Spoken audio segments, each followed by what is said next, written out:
कर्म करे किस्मत बने, जीवन का यह मर्म, प्राणी तेरे हाथ में, तेरा अपना कर्म, तेरा अपना।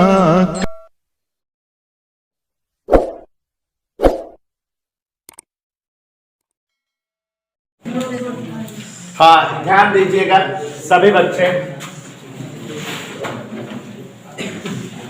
अनसॉल्व्ड पेपर को सॉल्व करना है ताकि आप सबके सामने रहे, और साथ ही साथ आप सबके सामने क्वेश्चन भी लिखा रहे। क्वेश्चन घर से लिख के आया करिए, बिना क्वेश्चन लिखे जवाब ना लिखा करिए।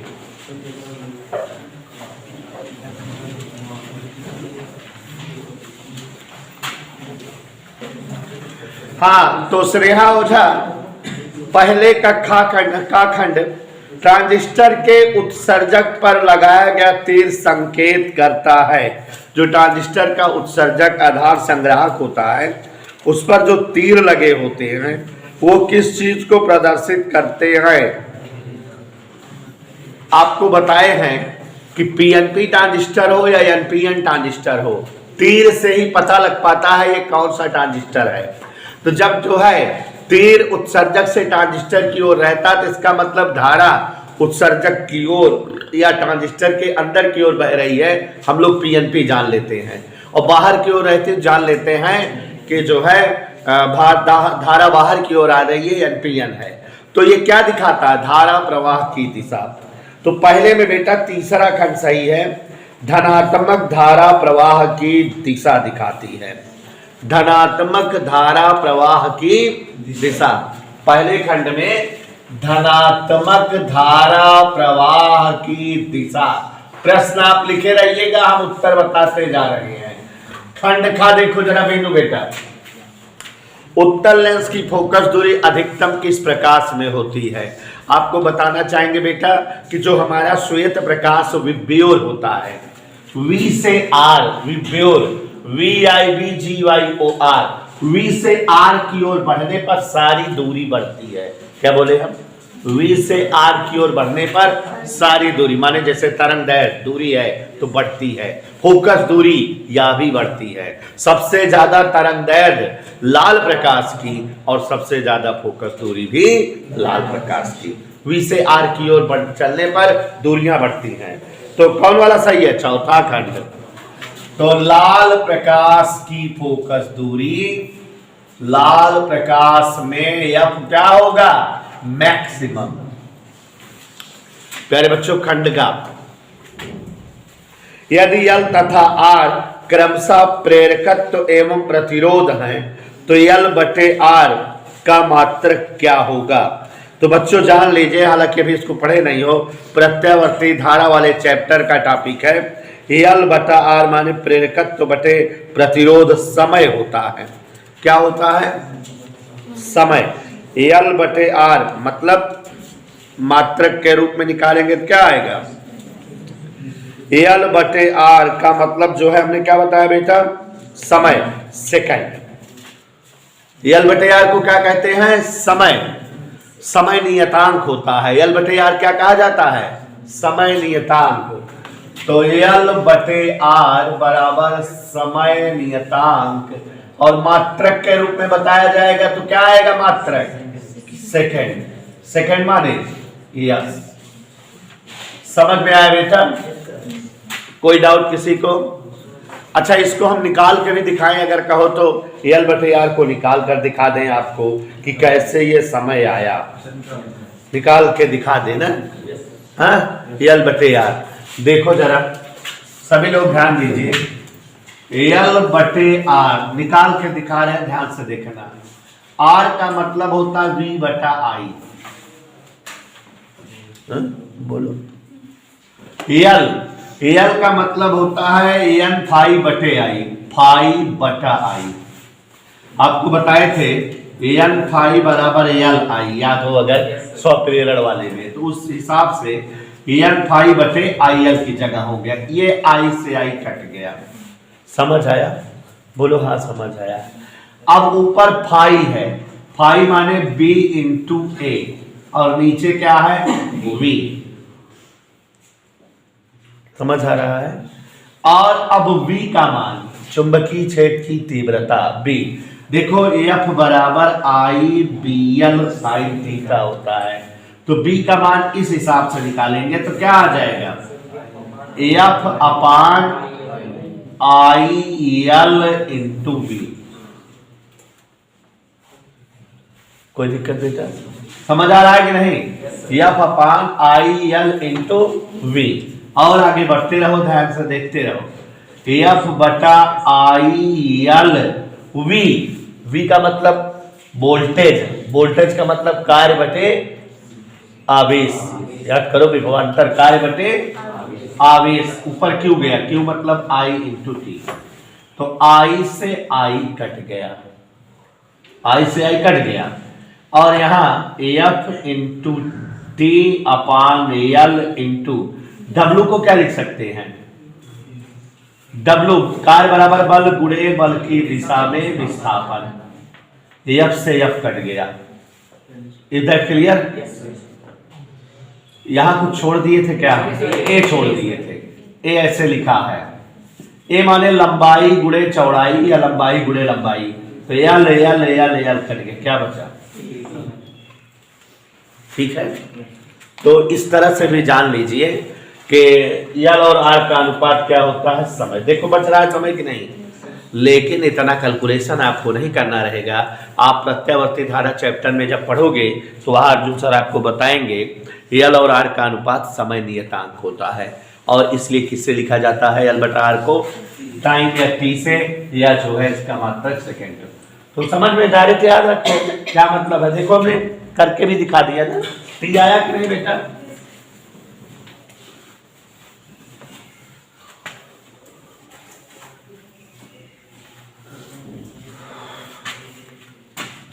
गौर से देखिए, हम पहुंच गए हैं, कौन सा पहुंच गए हैं? घा।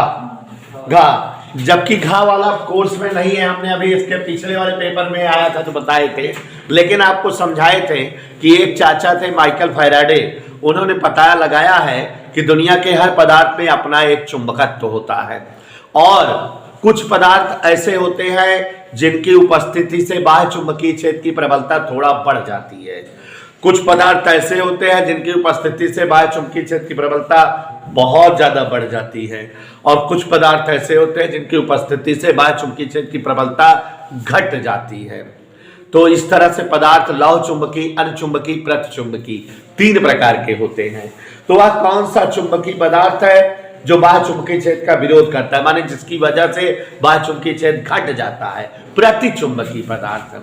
कौन सा पदार्थ है? प्रतिचुंबकीय। पहले कोर्स में था, कोरोना से कट गया है इस बार, लेकिन जानते रहिए 1 नंबर का क्वेश्चन मान लो कोई संघ की टीचर दे दे तो क्वेश्चन कटा नहीं पाओगे आप, जानते रहिएगा। हाँ ध्यान दीजिएगा, 0 केल्विन ताप पर शुद्ध अर्धचालक क्या होता है? आपको हमने बताया है बेटा, पहले से भी समझाया है कि जो अर्धचालक होते हैं सामान्य ताप पर क्या होते हैं? विद्युत के आचालक। तो 0 केल्विन माने एकदम शुरुआती ताप है, सामान्य ताप है, तो इस पर जो है अर्धचालक क्या होगा? आचालक। और ज्यादा ताप हो जाएगा तो क्या बन जाएगा? वो चालक। अर्धचालक की खासियत होती है कि सामान्य ताप पर क्या होते हैं? विद्युत के आचालक। तो आचालक माने विद्युत रोधी। तो कौन सा सही है? हाँ, विद्युत रोधी। सामान्य ताप 0 केल्विन माने एकदम शुरुआती ताप है, और उस ताप पर जो है परम शून्य ताप जिसे कहते हो, उस ताप पर हमारे अर्धचालक क्या होंगे?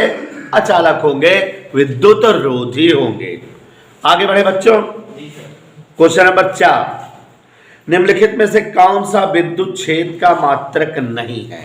ध्यान दो, बड़ा बड़ा बढ़िया क्वेश्चन दे दिया जिसने भी दिया है, जिसने भी दिया है बहुत ही प्यारा और खूबसूरत क्वेश्चन दे दिया।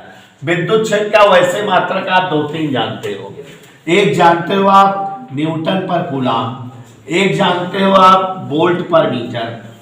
विद्युत क्षेत्र का आप 2 मात्रक आप जानते हो, न्यूटन पर कूलम और वोल्ट प्रति कूलम। अच्छा, एक लिखा है जूल प्रति मीटर प्रति कूलम। देखो जरा, न्यूटन आपको पता है, जूल को हम लिखते हैं न्यूटन मीटर, तो अगर हम न्यूटन जानना चाहें तो जूल प्रति मीटर। तो ये जो न्यूटन प्रति कूलम है इसको हम लिख सकते हैं जूल प्रति मीटर कूलम, ऐसे भी लिख सकते हैं। तो अब देखो ऑप्शन में इन तीनों के अलावा जो ना हो वही हमारा सही है। तो देखो, पहला न्यूटन पर कूलम तीव्रता का मात्रक होता है, तीसरा जूल प्रति कूलम प्रति मीटर ये वाला है, ये भी मात्रक होता है, चौथा वोल्ट प्रति मीटर भी मात्रक होता है, यही दूसरा मात्रक नहीं है जूल प्रति कूलम। इधर क्लियर? सोनी जी क्या मात्रक नहीं है इसका? हम तो भाई प्रश्नोत्तर नंबर 2 पहुंच गए हैं, दूसरे का खंड। और आप लोग देखना बेटा, हालांकि जो अभी पेपर हमने लगवाया है उस पेपर से ये पेपर बिल्कुल डिफर है, लेकिन उस पेपर को लगाने में जैसे 6 दिन लगे थे, 6 पीरियड, इस पेपर को लगाने में मुश्किल से 4 पीरियड लगेंगे। आप देख लेना, समय बचेगा। दूसरे का प्रकाश वैद्युत प्रभाव में देहली आवृत्ति से क्या तात्पर्य है? हम आपको बताए हुए हैं कि थ्रेशोल्ड फ्रीक्वेंसी या देहली आवृत्ति वह आवृत्ति होती है जिससे अधिक आवृत्ति का प्रकाश आपतित कराए जाने पर ही प्रकाश वैद्युत प्रभाव की घटना संपन्न होती है ना? तो चलो लिखो, धातु सतह पर आपतित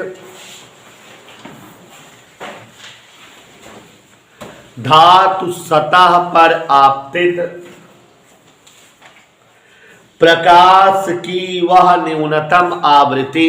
प्रश्न आप लिखे रहा करिए आंसर कॉपी पे, धातु सतह पर आपतित प्रकाश की वह न्यूनतम आवृत्ति जिससे अधिक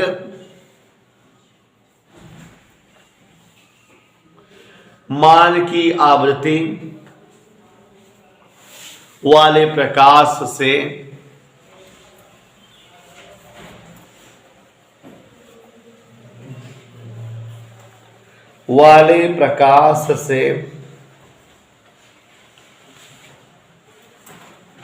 प्रकाश इलेक्ट्रॉनों का उत्सर्जन प्रारंभ हो।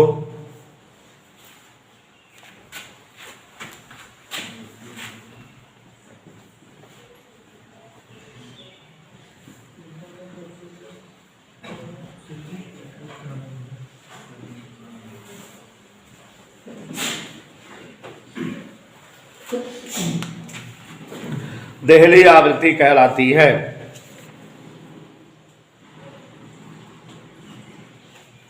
हो गया क्वेश्चन नंबर 2 कक्षा। देखो ये क्वेश्चन पीछे आया था, आप लोगों को भूल गया होगा, पिछले वाले पेपर में कराए थे नेहा। दूरदर्शी की विभेदन सीमा किन किन बातों पर निर्भर करती है? हमने बेटा आपको उसमें बताया था कि 2 निकटवर्ती वस्तुओं के मध्य की वह न्यूनतम दूरी जबकि उनका प्रतिबिंब अलग अलग मिल सके विभेदन सीमा कहलाती है, और 2 निकटवर्ती वस्तुओं के प्रतिबिंब को अलग अलग प्राप्त करने की क्षमता विभेदन क्षमता कहलाती है। यह भी बताए थे कि विभेदन क्षमता विभेदन सीमा की अपोजिट होती है, और यह भी बताए थे कि दूरदर्शी की विभेदन सीमा का फार्मूला होता है 1.22 लैम्डा बटे डी, ऐसे बताए थे। तो दूरदर्शी की विभेदन सीमा 2 बातों पर निर्भर करती है, आपतित प्रकाश की तरंगदैर्घ्य पर और दूरदर्शी के अभिदृश्यक के द्वारक पर। ठीक, देखो दूरदर्शी की विभेदन सीमा, भूल जाओगे तो नहीं आएगा जो है बीनू, तुम तो जानकार हो, अच्छे बच्चे हो तब भी। दूरदर्शी की विभेदन सीमा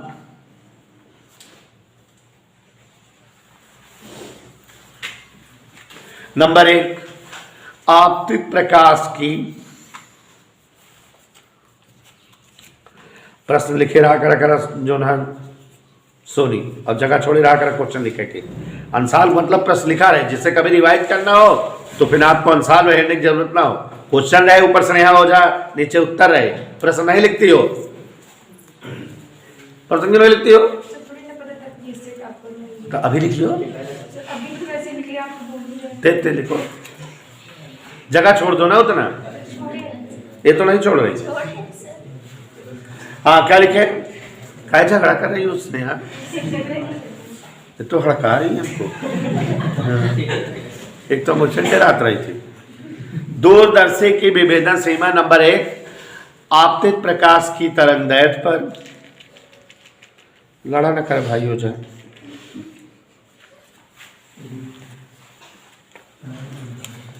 आपतित प्रकाश की तरंगदैर्घ्य पर तथा दूरदर्शी के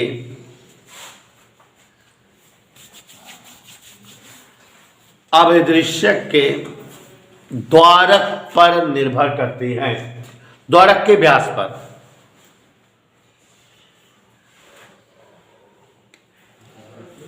द्वारक के व्यास पर निर्भर करती है।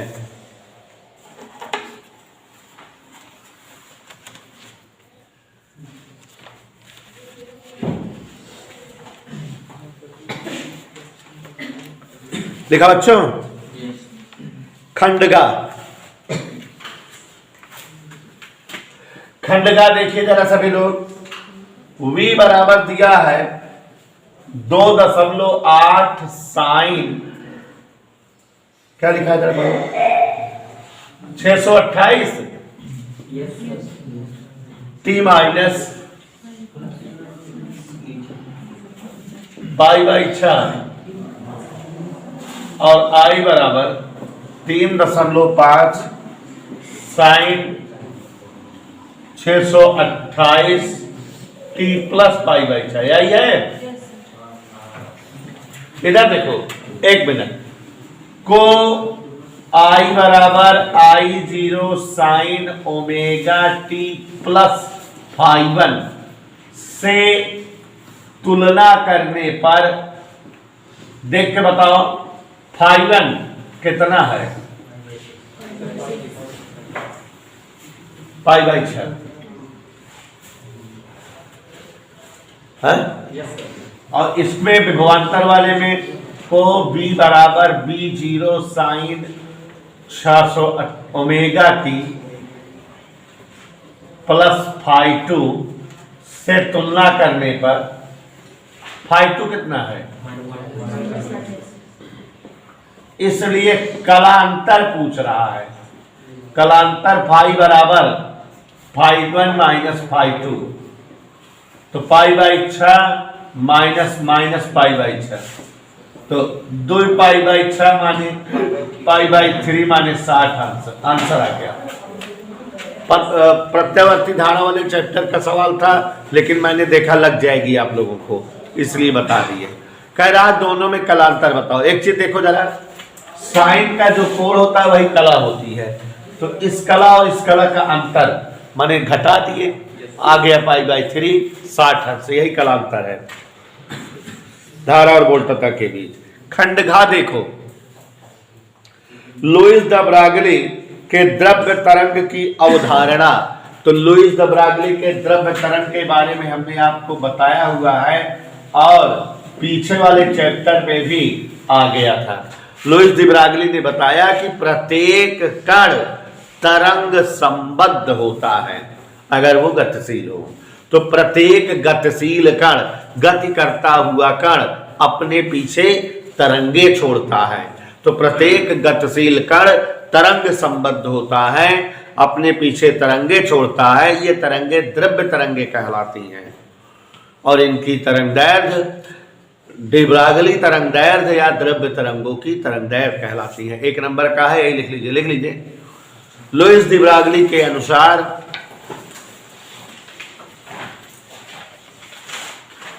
लुईस दी ब्रागली के अनुसार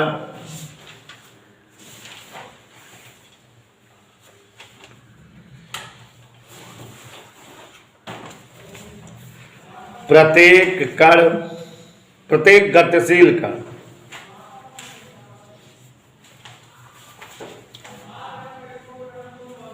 तरंग संबद्ध होता है,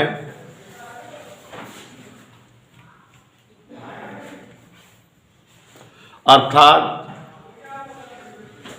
गति करते हुए कण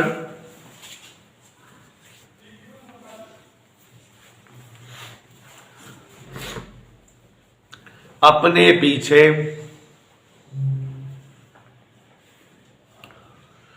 तरंगे छोड़ते हैं,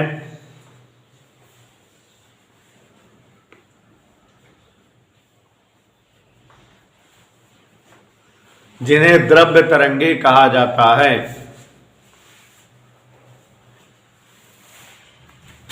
अंगा देखो बच्चों, क्या लिखा है अंगा में? अनओमीय प्रतिरोध, यही है ना बच्चों? माने ऐसे सभी प्रतिरोधक जो ओम के नियम का पालन न करें, ऐसे सभी प्रतिरोधक जिनके लिए V और I का अनुपात बराबर न रहे, ऐसे सभी प्रतिरोधक जिनके लिए V और I में खींचा गया वक्र सरल रेखीय ना मिले। तीन बातें हैं, चलिए लिखें। ऐसे सभी प्रतिरोधक, लिख सुनिए, ऐसे सभी प्रतिरोधक जिनके लिए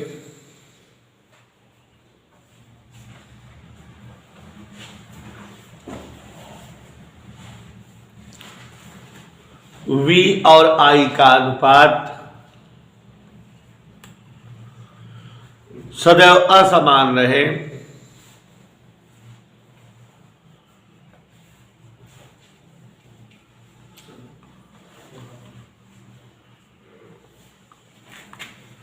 जिनके लिए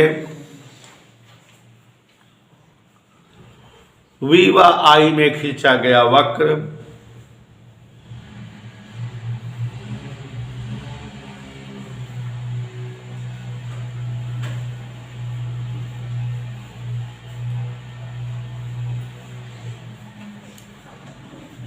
सरल रेखी न रहे,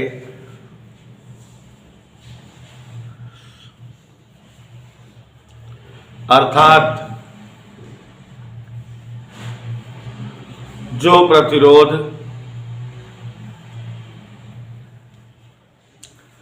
ओम के नियम का पालन न करें,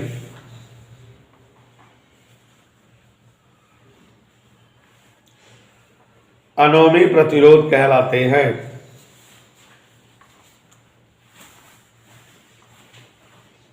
हो गया बच्चों? जैसे ट्राइवुड वाल्व,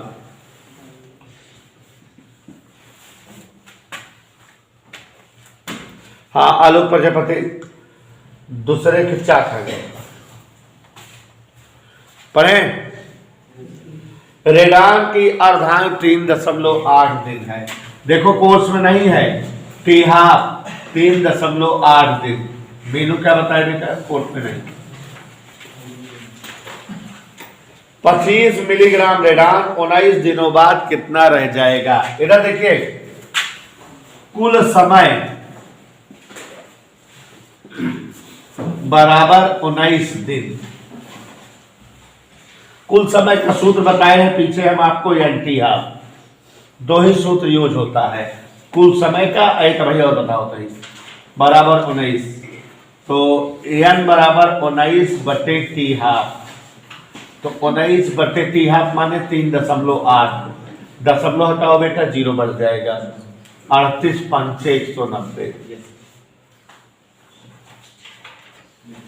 इसलिए शेष मात्रा, रेडियो एक्टिविटी केवल 2 सूत्र यूज होते हैं, एक ये और एक ये।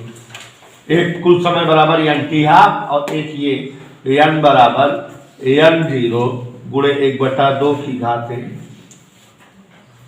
n0 माने प्रारंभिक मात्रा। देखा कहा बा 25 मिलीग्राम रेडियन माने शुरू 25 मिलीग्राम बा, कितना रह जाए? 1/2 की घात 5 माने 25/32 मिलीग्राम, इतना वो बचा रह जाए। 25 मिलीग्राम रेडियन 19 दिन बाद कितना बचे? 25/32 मिलीग्राम। ठीक है, भाग नहीं दे रहे हैं, आप दे लीजिएगा। क्वेश्चन नंबर 3 का चलिए कम से कम 2 नंबर में पहुंच गए हम। तीसरे का खंड, सभी लोग देखिए, उस वैद्युत क्षेत्र की तीव्रता बताइए। मतलब तीव्रता बताना वैद्युत क्षेत्र की, और यह सवाल बहुत इंपॉर्टेंट है, पहले और तीसरे दोनों लेसन में है। जो 0.001 मिलीग्राम द्रव्यमान की तेल की बूंद को, देखो 0.000 ना, क्या जीरो है, 1 मिलीग्राम माने 10⁻⁻6 किलोग्राम, मिलीग्राम है, 10⁻³ करे ग्राम बना, फिर 10⁻³ किलोग्राम, यह गलती होते हैं। जिस पर 3 इलेक्ट्रॉनिक आवेश है, Q बराबर 3E, E बराबर क्वेश्चन मार्क। देखो बच्चों, जैसे कोई तेल की बूंद है तो उसका भार किधर काम करता है, अगर ये वैद्युत क्षेत्र में है तो इस पर वैद्युत बल ऊपर की ओर लगता है। दोनों अगर बराबर रहे तो ये बैलेंस रहेगी कि नहीं, तो संतुलन हेतु ये सवाल पहले पार्ट और तीसरे पार्ट दोनों से याद करो। वैद्युत बल उतने लगना चाहिए इस बुंदिया पे जितना कि इसका जो है भार है, जिससे संतुलन पर्याप्त हो जाए। और वैद्युत बल का सूत्र F बराबर Q इंटू E, भार का सूत्र M इंटू G, तो E बराबर mg बटा Q। अब इसे मान रख दो, 0.001 गुणे 10⁻⁻6, G का मान 10, Q का मान 3 गुणे 1.6 गुणे 10⁻⁻।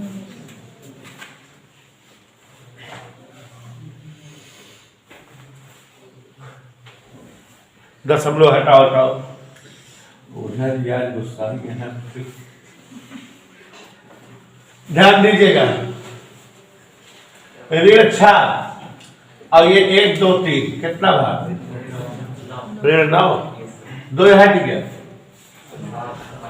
अब कितना भाग, ऋण 7, ऋण 19 ऊपर गया, 19 में 7 गए, 2 जीरो है, मैं ले लिया 100, भाग दे 48 दूनी 96, 40, जीरो बढ़ाओ 400, 48 अट्ठे। न्यूटन पर कूलाम या वोल्ट पर metre, there are so many unit of वैद्युत क्षेत्र की तीव्रता। तो ये कौन सवाल हो गई बेटा, एक जनी हमारे बीनू है उत्तरे मिला हुआ था, मिलाल भैया। खंड खा, तीसरे का खा पढ़ो। तीसरे का खा है, बैंड अंतराल के आधार पर चालक, विद्युत रोधी और अर्धचालक में अंतर बताओ। आपको हमने बताया हुआ है, पीछे वाले चैप्टर में भी बताए थे। बैंड ऊर्जा ऐसे सभी पदार्थ जिनमें जो है वर्जित ऊर्जा क्षेत्र की चौड़ाई बहुत कम, संयोजी और चालन ऊर्जा बैंड की चौड़ाई लगभग समान हो, वे पदार्थ क्या कहलाते हैं, चालक। ऐसे सभी पदार्थ जिनमें चालन ऊर्जा बैंड की चौड़ाई ज्यादा, वर्जित ऊर्जा क्षेत्र की चौड़ाई भी ज्यादा हो, संयोजी ऊर्जा बैंड की चौड़ाई कम हो, ऐसे पदार्थ अचालक कहलाते हैं। क्या है? ऐसे समस्त पदार्थ जिनके जो है वर्जित ऊर्जा क्षेत्र की चौड़ाई चालकों से अधिक किंतु अचालकों से कम हो, वे पदार्थ अर्धचालक कहलाते हैं। याद आया? ऐसे लिख लोगे।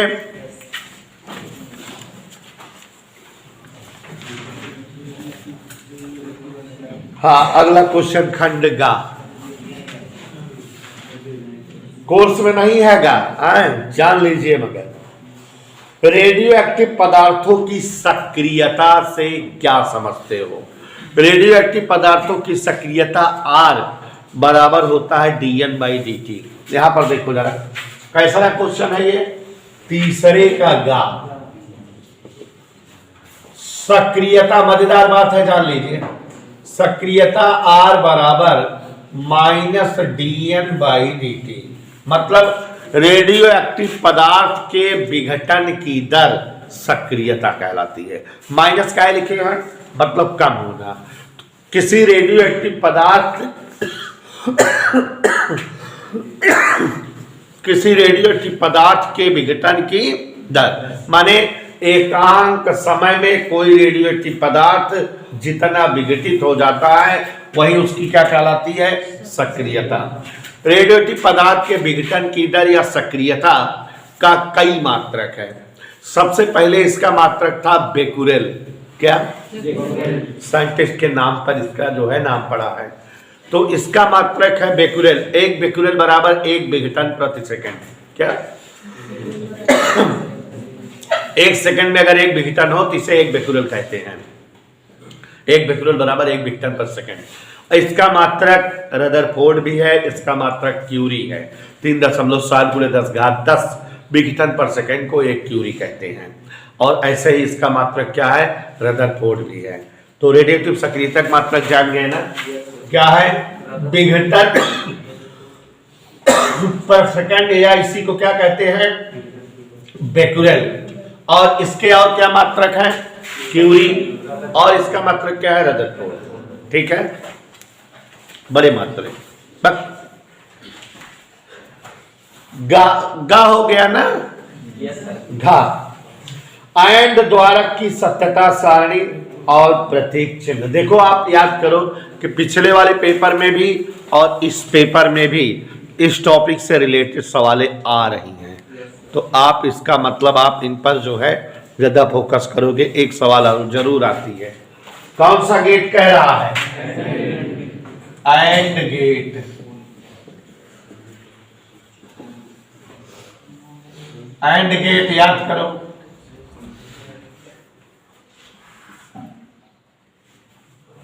ये ऐसे एंड गेट का प्रतीक है क्या? नहीं, ध्यान से बताओ।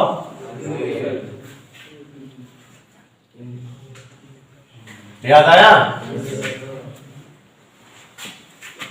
इनपुट आउटपुट, ये क्या बना रहे हैं,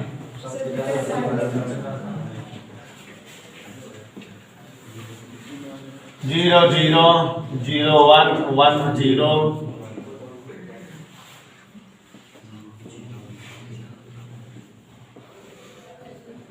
A and B equals Y। ये क्या है इसका, बुलियन व्यंजक। देखा क्या पूछा था, देखा सत्यता सारणी प्रतीक चिन्ह बने दे, यही बने दे कि ना। और कौन से गेट के पूछा था, अथवा आर गेट का बा। चला मतलब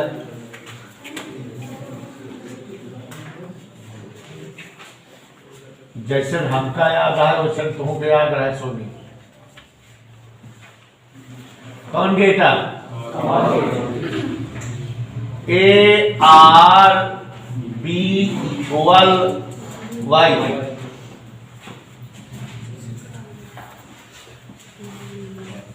याद आया, ए बी 0 0 0 1 1 0 1 1।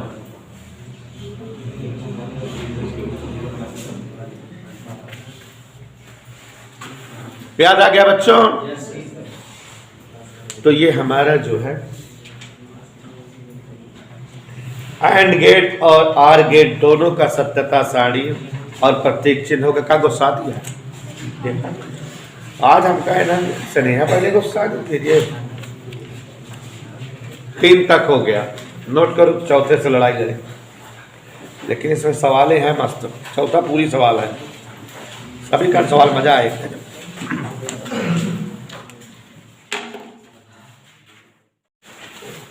एक बार फिर समझा दे रहे हैं। देखो बच्चों, क्वेश्चन नंबर 4 का सवाल पढ़ते जा रहे हैं, सुनते जाइए, समझ लीजिए। प्रश्न कह रहा है कि एक समांतर प्लेट संधारित्र की प्रत्येक प्लेट का क्षेत्रफल 100 वर्ग सेमी है।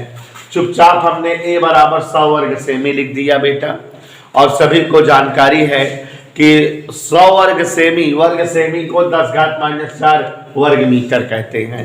कह रहा प्लेटों के बीच वैद्युत क्षेत्र 100 न्यूटन पर कूलाम है। E बराबर 100 न्यूटन पर कूलाम लिख दिए। हमसे कह रहा है कि प्लेटों के मध्य कितना आवेश होगा।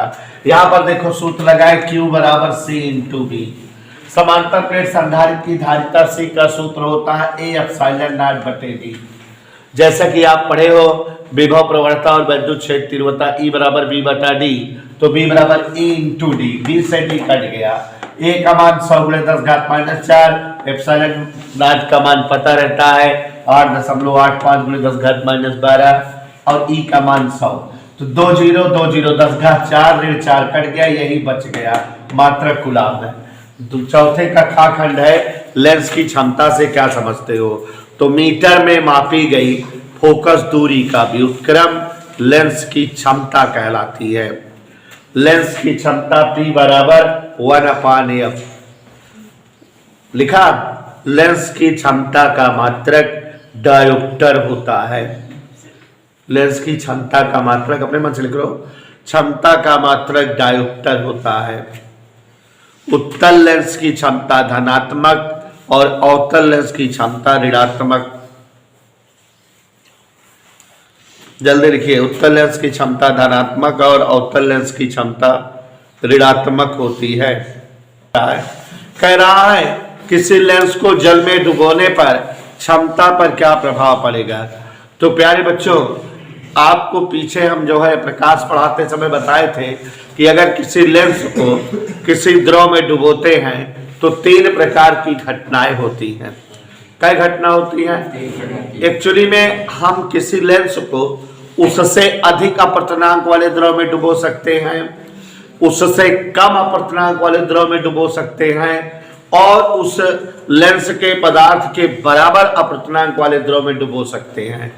तो आप लोगों ने देखा था, पढ़ा था कि जब किसी लेंस को ऐसे द्रव में डुबोया जाए जिसका अपवर्तनांक लेंस के अपवर्तनांक के समान हो, तो लेंस जो है पारदर्शक प्लेट की भांति व्यवहार करने लगता है, फोकस दूरी अनंत हो जाती है। और लेंस को जब जो है लेंस के पदार्थ के कम अपवर्तनांक वाले द्रव में डुबोया जाता है तो लेंस की प्रकृति वही रहती है, फोकस दूरी बदलती है, परिमाण बदल जाता है, कम ज्यादा हो जाती है।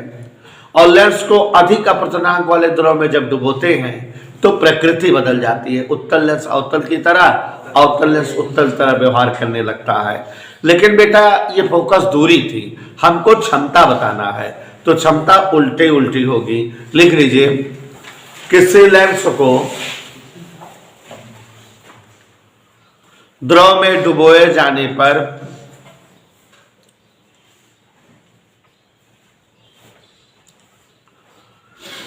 लेंस की क्षमता निम्न प्रकार से प्रभावित होती है। 3 नंबर का क्वेश्चन है ना, लंबा होना चाहिए। 3 नंबर के लिए इतना थोड़ा थोड़ा जगह छोड़े हो देखा पागल। निम्न प्रकार से प्रभावित होती है। नंबर 1,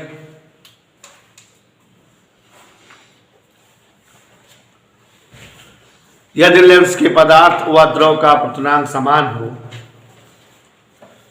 लेंस के पदार्थ व द्रव का अपवर्तनांक समान हो तो क्या होगा सितार? तो क्षमता 0 हो जाएगी। फोकस दूरी अनंत लेकिन क्षमता 0। ठीक है? नहीं अनंत बोले लगा। लेंस के पदार्थ का अपवर्तनांक और द्रव का अपवर्तनांक समान हो तो लेंस की क्षमता 0 हो जाएगी।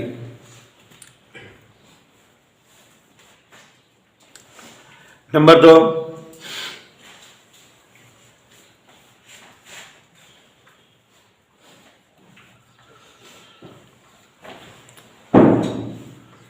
यदि लेंस के पदार्थ का अपवर्तनांक द्रव के अपवर्तनांक से अधिक हो,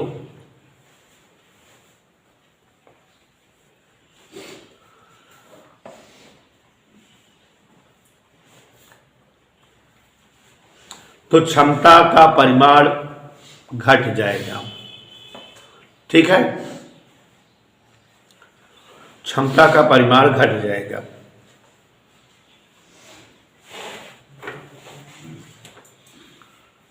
नंबर 3, लेंस के पदार्थ का अपवर्तनांक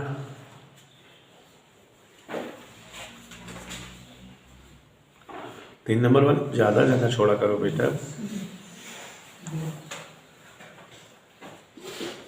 क्या बोले? लेंस के पदार्थ का अपवर्तनांक द्रव के अपवर्तनांक से कम हो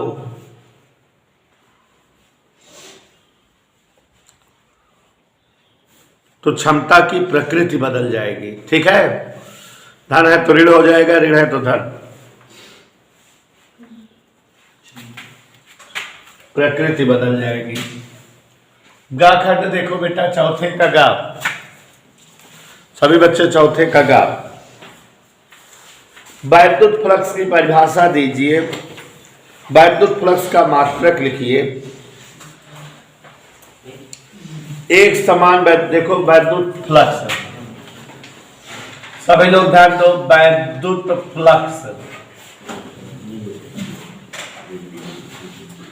फाई बराबर vector E dot vector A. मात्रक क्या होता है? हाँ बेटा, हाँ, वोल्ट इंटू मीटर या न्यूटन मीटर स्क्वायर प्रति कूलम। ठीक है, अब फ्लक्स निकालना है। वेक्टर ई बराबर देखो दिया है वैद्युत क्षेत्र की तीव्रता 2I plus 3J minus 4K और क्षेत्रफल वेक्टर दिया है -4K। फ्लक्स I बराबर E dot vector A 2I plus 3J minus 4K dot minus 4K। इधर क्लियर? यहां I और J 0 0 है तो ये दोनों 0 0 हो गया। 4 चौक 16 वोल्ट मीटर। ये सवाल लग गई। परिभाषा लिख लीजिए। परिभाषा बोले, बोले बेटा, परिभाषा बोले।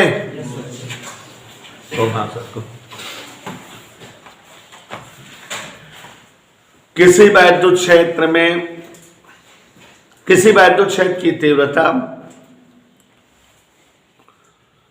वैद्युत क्षेत्र की तीव्रता तथा वैद्युत क्षेत्र में स्थित काल्पनिक पृष्ठ, वैद्युत क्षेत्र की तीव्रता तथा वैद्युत क्षेत्र में स्थित काल्पनिक पृष्ठ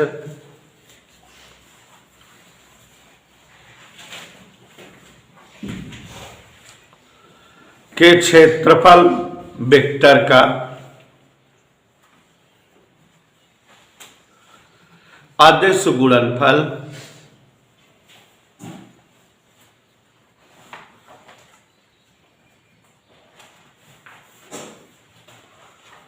अदिश गुणनफल वैद्युत फ्लक्स कहलाता है। मात्रक वोल्ट प्रति मीटर होता है।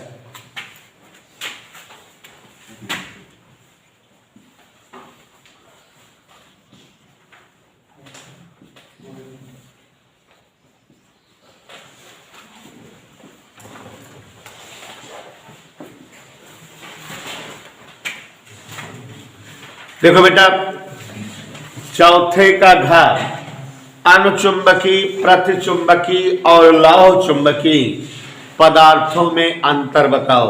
आप सभी लोग जान रहे हैं कि अब ये कोर्स में नहीं है, लेकिन मैं बता दे रहा हूं, लिखा नहीं रहा हूं, बता दे रहा हूं। कि लिखा भी दूं, बता दे रहा हूं। चलिए इधर देखिए, इधर देखिए। अनुचुंबकी, लौह चुंबकी, प्रतिचुंबकी पदार्थों में अंतर। सबसे पहला, अनुचुंबकीय पदार्थ का अपना स्वयं का धनात्मक चुंबकत्व होता है।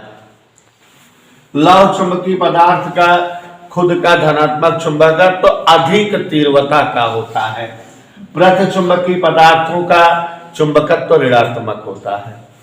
इनका धनात्मक होता है, इनका अधिक धनात्मक और इनका बाह्य चुंबकीय क्षेत्र में अनुचुंबकीय पदार्थ को रखने पर बाह्य चुंबकीय क्षेत्र की तीव्रता थोड़ा बढ़ जाती है। लौह चुंबकीय पदार्थों को बाह्य चुंबकीय क्षेत्र में रखने पर बाह्य चुंबकीय क्षेत्र की प्रबलता बहुत अधिक बढ़ जाती है।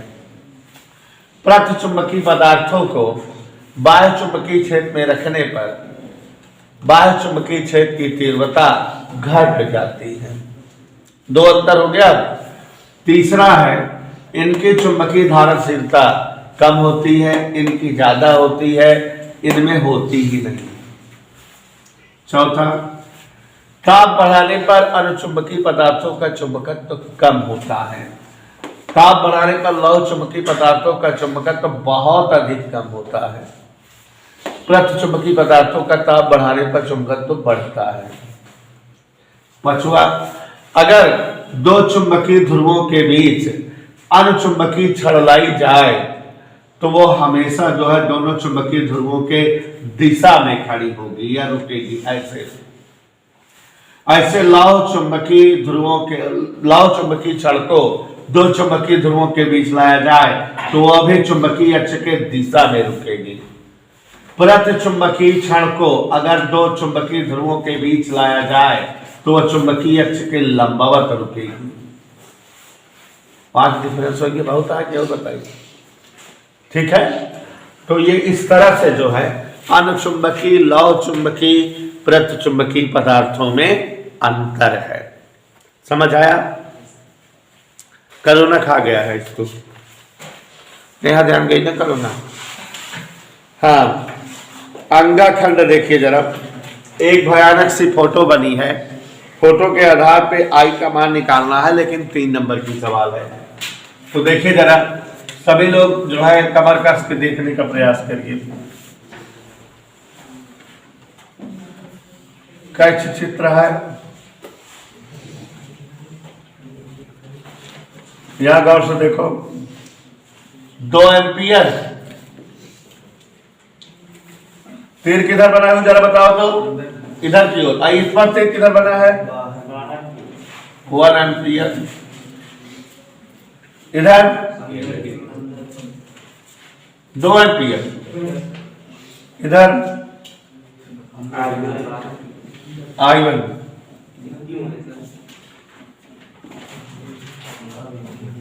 क्यों पे देखो जरा,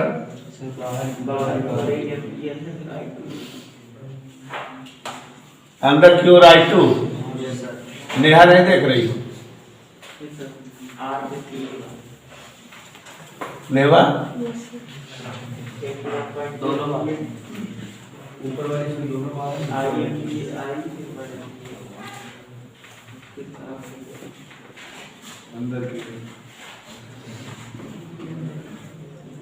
आज अस्कर सर क्या छुट्टी थी क्या?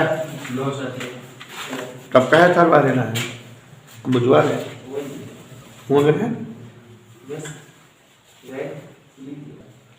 हाँ यहाँ देखो जरा, हो गया।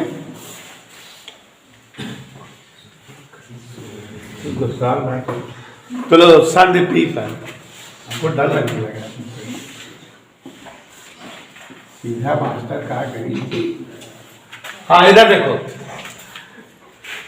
किरचॉफ के वैद्युत परिपथ संबंधित 2 नियम। पहला है सिग्मा आई बराबर 0, माने किसी संध की ओर आने वाली धाराओं का योग संध से दूर जाने वाली धाराओं के योग के बराबर होता है। तो अब देखो जरा यहाँ पर, सॉरी, आने वाली धाराओं का योग, कौन कौन धारा आ रही बेटा? 2 और 2 बराबर जाने वाली 1 प्लस I1। हर्ष बेटा कोई दिक्कत? तो आराम से I1 का मान आ गया, 2 2 4 में से एक उत्तर आ गया। शेष अब Q पर सॉरी, यहां देखो आने वाली जाने वाली I1 आ रही है, जा कौन कौन रही है, बोलो। I1 3 बराबर 1 धन I2, तो I2 बराबर कितना हो गया, दूसरा भी आ गया आंसर। अंकित प्रजापति ध्यान से देखना, संधि R पर कौन धारा आ रही है और कौन आ रही है, और जा कौन रही है, यही ना। I2 का मान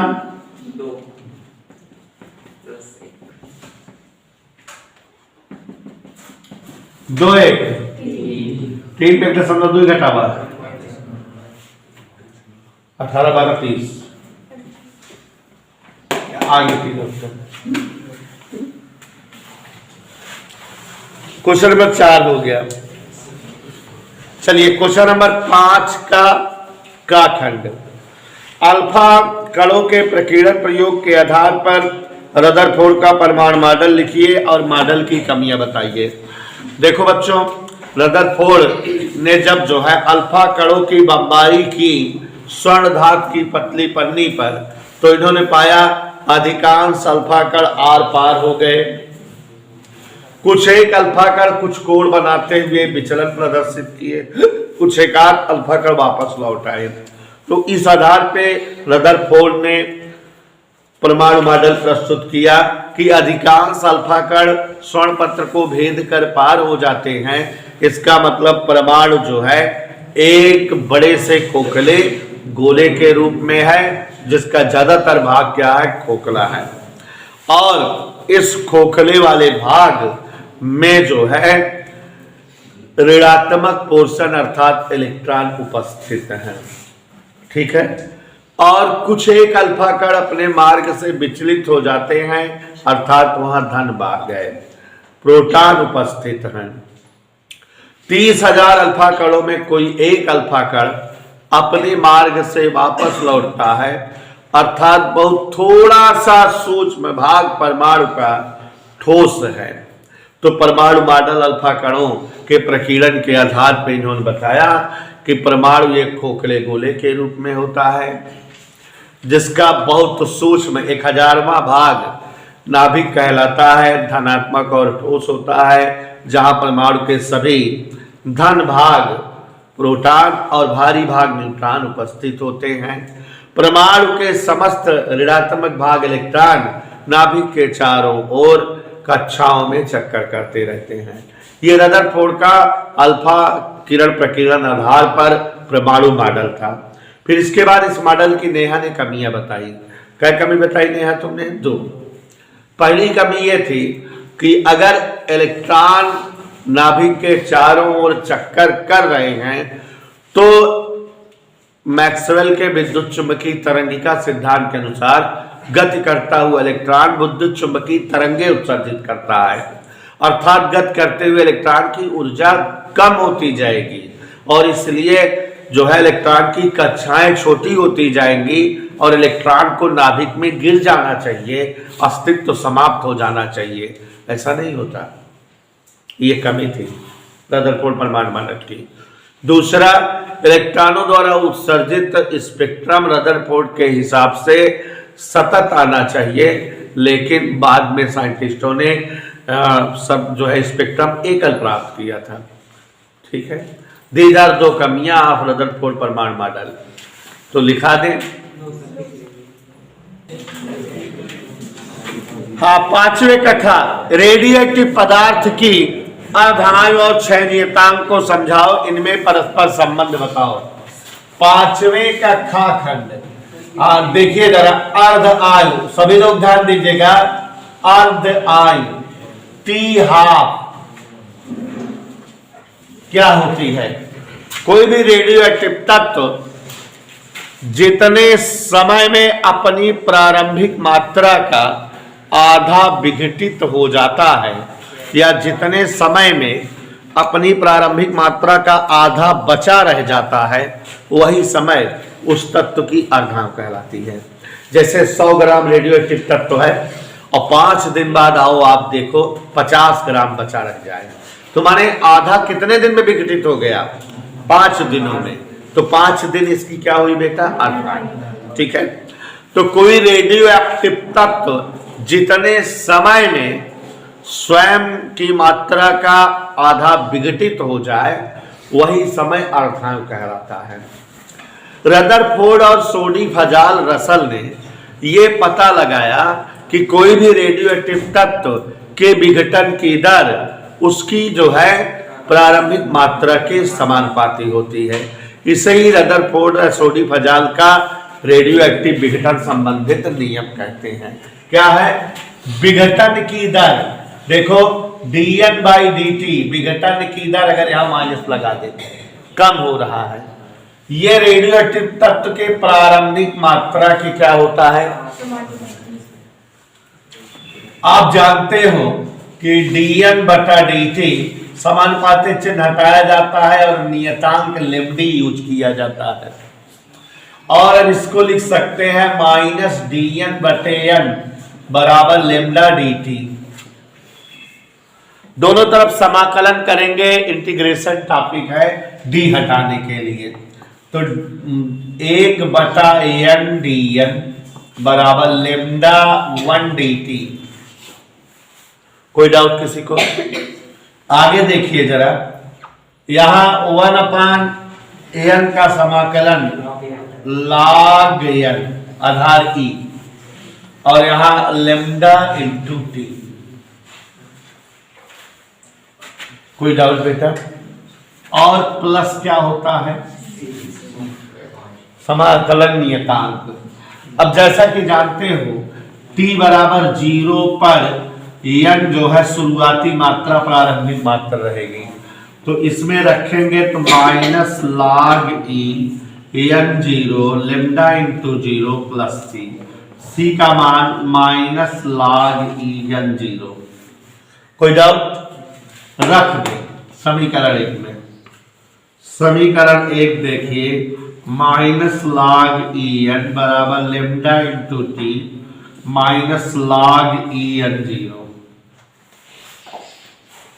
इसको इधर लाइए, इधर लाएंगे minus log e n plus log e n0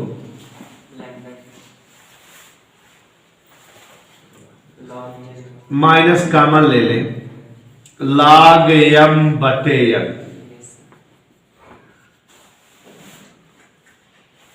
तो log n/n0 बराबर, ये माइनस यहां आ गया, e के ऊपर ये घात हो जाएगी, लघुगणक रूप को घातांक रूप में बना दें। ऐसा जो है समझ रहे हो आप लोग, इस डेरिवेशन को हम एक बार और बताए हुए हैं पिछले वाले अंशाल में। तो ये केमिस्ट्री का है, n/n0 बराबर e की power minus lambda T, n बराबर n0 e की पावर माइनस लेमडा टी। पीछे वाले अंशाल में यहीं तक का डेरिवेशन करना था, लेकिन आज वाले में थोड़ा आगे कह रहा है अर्धांग और श्रेणीयतांक में संबंध है। तो यहां पर जो है t बराबर t½ माने जब जो है विघटन अर्धांग समय तक हो, तो ये जो n है ये प्रारंभिक मात्रा का आधा बचेगा। इधर क्लियर? तो यहां जहां n है वहां क्या लिख दें? n0/2, यहां n0 e की power minus lambda t, n0 cut गया, 1/2 की पावर e की पावर माइनस लेमडी टी। 1/2 का मतलब 2 की पावर माइनस 1 e की पावर माइनस लेमडा टी। घात माइनस गायब कर दो दोनों तरफ, e की पावर लेमडा टी बराबर 2। ये घातांक है, इसको जो है लघुगणक रूप में लिखेंगे तो log आधार e पे 2 बराबर लेमडा टी। और बचपन में बच्चों आप लोगों ने t का मतलब यहां t½ है हर जगह, क्योंकि t अब t½ हो गया है। ठीक है, तो लेमडा इंटू टी हाफ बराबर लाख दो का मान 0.6931। अगर आधार 10 पे लाख 2 का मान निकाला जाता है तो 0.3010 होता है, लेकिन आधार ई पर लाख का मान जो है 0.6931 होता है। इसको आपने मैथ में पढ़ा है। और यह संबंध आ जाता है क्षय नियतांक और अर्धायु काल में। ऐसे आप लोग केमिस्ट्री पढ़ते होंगे इस तरह से। लेमडा बराबर 0.6931 बटा टी हाफ या टी हाफ बराबर 0.6931 बटा लेमडा। क्षय नियतांक के बारे में एक और बात जान लीजिए कि बताते कि नहीं, मुझे तो बताए। क्षय नियतांक का व्युत्क्रम औसत आयु कहलाती है। क्या बोले आप? क्षय नियतांक का व्युत्क्रम औसत आयु कहलाती है। मतलब बेटा 1 बटा लेमडा बराबर औसत आयु। 1 बटा लेमडा बराबर क्या होता है? औसत आयु। Is that clear? क्षय नियतांक का व्युत्क्रम क्या कहलाता है? औसत आयु। क्लियर? संबंध आ गया, ठीक है ना बेटा? और ये जान रहे हो कोरोना खा गया है इस बार, कोरोना से कट गया है ये। हाँ, खंडगा, खंडगा सुनिएगा, खंडगा ध्यान से सुनिए। प्रकाश विद्युत प्रभाव से क्या समझते हो? आइंस्टीन का प्रकाश विद्युत प्रभाव समीकरण का निगमन करिए। ये तो भी ताजा ताजा कराए हैं, सबको आता होगा। प्रकाश विद्युत प्रभाव क्या है जान लीजिए। किसी धातु सतह पर प्रकाश के आपतित होने से धातु सतह से प्रकाश इलेक्ट्रॉनों का उत्सर्जन होने लगना प्रकाश विद्युत प्रभाव कहलाता है। जे थॉमसन इसके खोज करता है कि अगर किसी धातु सतह पर प्रकाश निरंतर आपतित होता रहे तो कुछ देर पश्चात उस धातु की प्लेट से प्रकाश इलेक्ट्रॉन उत्सर्जित होने लगते हैं। यही घटना जो है प्रकाश विद्युत प्रभाव कहलाती है। या आप ऐसे भी बोल सकते हो, प्रकाश ऊर्जा को वैद्युत ऊर्जा में बदलना प्रकाश विद्युत उत्सर्जन या प्रकाश विद्युत प्रभाव कहलाती है। प्राप्त इलेक्ट्रॉन फोटो इलेक्ट्रॉन या प्रकाश इलेक्ट्रॉन कहलाते हैं। और अगर इन इलेक्ट्रॉनों को उच्च विभव से आकर्षित किया जाए तो परिपथ में प्राप्त धारा प्रकाश विद्युत धारा कहलाती है। और ऐसे समस्त उपकरण जो प्रकाश ऊर्जा को विद्युत ऊर्जा में बदलते हैं उन उपकरणों को फोटोसेल या प्रकाश विद्युत सेल कहा जाता है। अब इसमें कह रहा है कि आइंस्टीन का प्रकाश विद्युत प्रभाव समीकरण का निगमन करिए, तो आप लोग इसको भी निगमन कर लीजिएगा। फिलहाल हम समझा दे रहे हैं। आइंस्टीन के अनुसार जब किसी धातु सतह पर प्रकाश आपतित होता है तो प्रकाश फोटॉन की ऊर्जा किसी इलेक्ट्रॉन द्वारा तुरंत अवशोषित कर ली जाती है। और यह ऊर्जा इलेक्ट्रॉन दो रूपों में खर्च करता है। ऊर्जा की कुछ मात्रा से इलेक्ट्रॉन सतह तक आता है और शेष ऊर्जा से जो है इलेक्ट्रॉन सतह के बाहर उत्सर्जित होता है। माने आइंस्टीन के अनुसार किसी सतह पर जब प्रकाश फोटॉन आपतित होता है एचन्यू, तो यह ऊर्जा कै रूपों में होती है। तो कोई इलेक्ट्रॉन जब इस ऊर्जा को अवशोषित करता है तो ऊर्जा की कुछ मात्रा से वो सतह तक आता है, माने कार्यफलन के रूप में खर्च करता है। और शेष ऊर्जा से वो गति करता है, गतिज ऊर्जा के रूप में खर्च होती है। तो आइंस्टीन अनुसार किसी सतह पर आपतित प्रकाश फोटॉन ऊर्जा इलेक्ट्रॉन द्वारा अवशोषित होने पर कार्यफलन और गतिज ऊर्जा के रूप में व्यय होती है। और एचन्यू बराबर कार्यफलन ऊर्जा मतलब इस समय आवृत्ति डेली आवृत्ति होगी, और इसको पक्षांतर कर दो, न्यू माइनस न्यू नॉट बराबर ई के। यही जो है आइंस्टीन का प्रकाश विद्युत प्रभाव समीकरण है। और आप लोग जो है फेयर कॉपी से लिख लोगे। लो, अभी अभी हमने व्यतिकरण पढ़ाया था, आपको बताया था कि इसकी सवाल एग्जाम में जरूर आती है। नहीं विश्वास है देख लो, 3 नंबर में आ गई, देख लो, खुद ही देख लो। 2 तरंगों की तीव्रताओं में 1:9 का। मेरी बात पर भरोसा नहीं करते तुम लोग, देख लो, इंपॉर्टेंट है।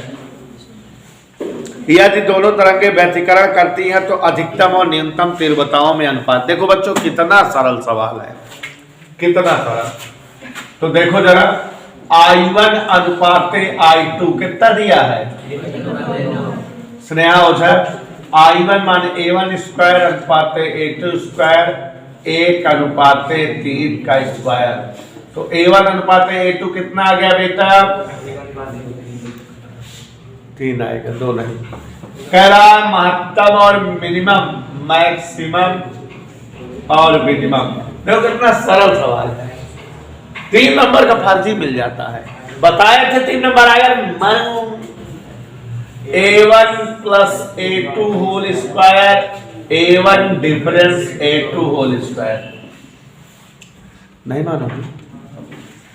1 और 3 है 4 A का होल स्क्वायर, 1 में 3 गए 2 A का होल स्क्वायर, 4 चौक 16, 2 दूनी 4, A स्क्वायर स्क्वायर कट गया।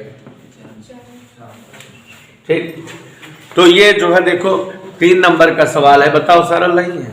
जितनी देर आइंस्टीन प्रकाश विद्युत प्रभाव लिखा जाएगा उतनी देर में 3 लग जाएगा, आई में फुल नंबर मिलेगा है। तो एक बताए रहे तरंग गति बहुत इंपॉर्टेंट है, जाला 2-3 चैप्टर है, 15-20 नंबर आ जाते। तो अब आप समझ रहे हो कि हम खंडघा पहुंच गए हैं। जेनरल डायोड कोर्स से बाहर हो गया है, अब ये ऑलरेडी बुक में भी नहीं है, अब पढ़ाए भी नहीं है। विचलन कोण एवं वर्ण विक्षेपण से क्या समझते हो? वर्ण विक्षेपण क्षमता के लिए अब जान रहे हो। टाइम प्रश्नोत्तर नंबर 5 का अंगा, प्रश्नोत्तर नंबर 5 का अंगा। हाँ, सभी बोर्ड पर ध्यान दें। घा जनरल डायोड कोर्स में नहीं है, कल ही बताए थे। 5 का अंगा क्वेश्चन है, विचलन कोण एवं वर्ण विक्षेपण से क्या समझते हो? वर्ण विक्षेपण क्षमता के लिए सूत्र निगमित करिए। तो प्यारे बच्चों ध्यान से देखिए, वर्ण विक्षेपण क्या है इसको पहले जानिए, फिर जो है नेहा जी विक्षेपण कोण जानिए। वर्ण विक्षेपण, श्वेत प्रकाश की किरण जब किसी प्रिज्म से होकर गुजरती है तो अपने अवयवी रंग की किरणों में विभक्त हो जाती है। 7 रंग की किरणें विब्योर VIBGYOR प्राप्त होती है। यही घटना वर्ण विक्षेपण कहलाती है। तो वर्ण विक्षेपण का मतलब हुआ श्वेत प्रकाश की किरणों का प्रिज्म से होकर गुजरना और अपने अवयवी रंग की किरणों में विभक्त हो जाना वर्ण विक्षेपण कहलाता है।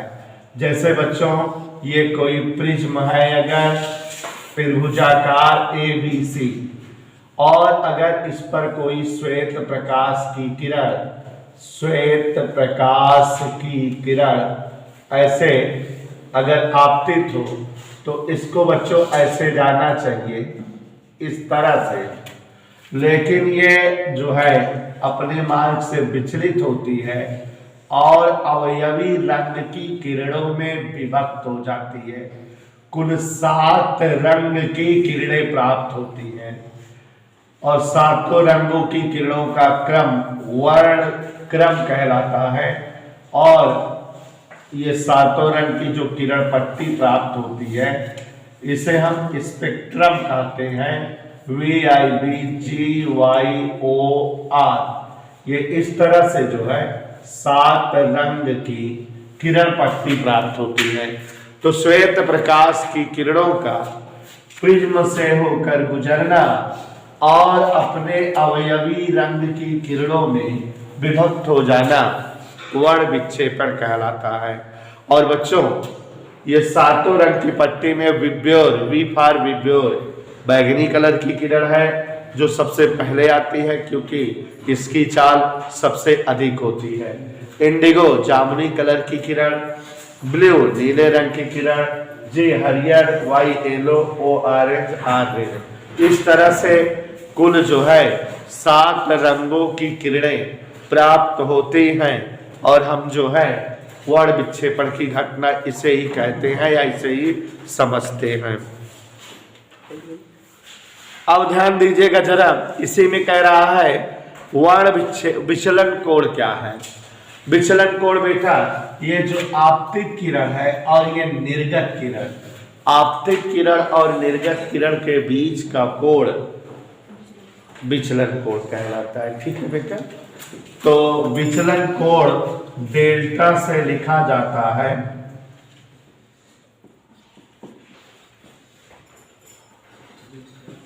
आपतित किरण और निर्गत किरण के मध्य का कोण विचलन कोण कहलाता है। फिर कह रहा है वर्ण विक्षेपण क्षमता। तो देखो बेटा वर्ण विक्षेपण क्षमता ओमेगा से लिखी जाती है। वर्ण विक्षेपण क्षमता की परिभाषा बनी है, वर्ण विक्षेपण क्षमता की परिभाषा है बैगनी व लाल प्रकाश के लिए, बैगनी व लाल प्रकाश के लिए कोणीय विचलन तथा मध्यवर्ती रंग अर्थात पीले रंग की किरण के लिए अल्पतम विचलन का अनुपात वर्ण विक्षेपण क्षमता कहलाती है। क्या बोले बेटा, बैगनी व लाल प्रकाश के लिए कोणीय विचलन तथा मध्यवर्ती अर्थात पीले रंग की किरण के लिए अल्पतम विचलन का अनुपात वर्ण विक्षेपण क्षमता कहलाती है। थीटा का मान होता है ANB माइनस ANR और पीले रंग की विचलन कोण का मान होता है ANY माइनस 1। A से A कट गया, ओमेगा बराबर ANB माइनस ANR बटे ANY माइनस 1। अभी डेफिनेशन लिखा दे रहे हैं। उसके बाद बच्चों खंडेया पहुंच गए हम। कौन सा खंड? खंडेया। खंडेया बेटा पीछे जो पेपर था हल कराए थे उसका क्वेश्चन है, समझा दे रहे हैं, लिखाएंगे नहीं। देख लो, एनपीएन ट्रांजिस्टर को प्रवर्धक के रूप में उभयनिष्ठ उत्सर्जक विन्यास में कैसे प्रयोग करोगे। तो अभी इसके पहले वाले पेपर में ये क्वेश्चन था, तो आप घर पे, लेकिन आप नहीं छोड़ेंगे, हम छोड़ रहे हैं, आप लिख लोगे। एनपीएन ट्रांजिस्टर था, उभयनिष्ठ कौन सी व्यवस्था है? उत्सर्जक विन्यास। देखो जरा फिगर बना रहे हैं, ये हमारा जो है एक ट्रांजिस्टर है और ये ट्रांजिस्टर उभयनिष्ठ उत्सर्जक विन्यास व्यवस्था में होना चाहिए। उभयनिष्ठ उत्सर्जक विन्यास व्यवस्था का मतलब ट्रांजिस्टर का उत्सर्जक टर्मिनल इनपुट और आउटपुट परिपथ के मध्य उभयनिष्ठ रहे। यहाँ आप जान रहे हो कि एक जो है प्रतिरोधक और एक वोल्टता जिसका जो है प्रवर्धन करना है वो रहेगा। और यहाँ बच्चों सेल लगाएंगे हम ट्रांजिस्टर का, और यहाँ पर जो है सेल सेटअप करेंगे ट्रांजिस्टर का, और यहाँ एक लोड प्रतिरोध रहेगा जिसके सिरों पर की वोल्टता प्रवर्धित मिलेगी। अब ये एनपीएन ट्रांजिस्टर है, माने धारा बाहर की ओर निकलती रहेगी, उत्सर्जक धारा बाहर की ओर, तो आधार धारा और संग्राहक धारा अंदर की ओर। ठीक है, और यहां बैटरी सेटअप करेंगे। उत्सर्जक और आधार अग्र अवनति पर होते हैं, तो यहां धन ऐसे VBE, और यहां संग्राहक और जो है इसमें है पश्च अवनति पर। पश्च अवनति माने जो है उसको हम प्लस से कर दें,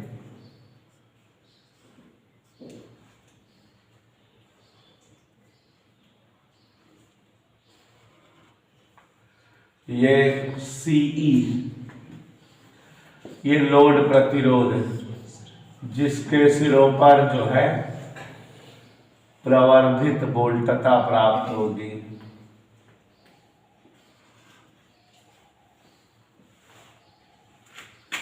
Is that okay?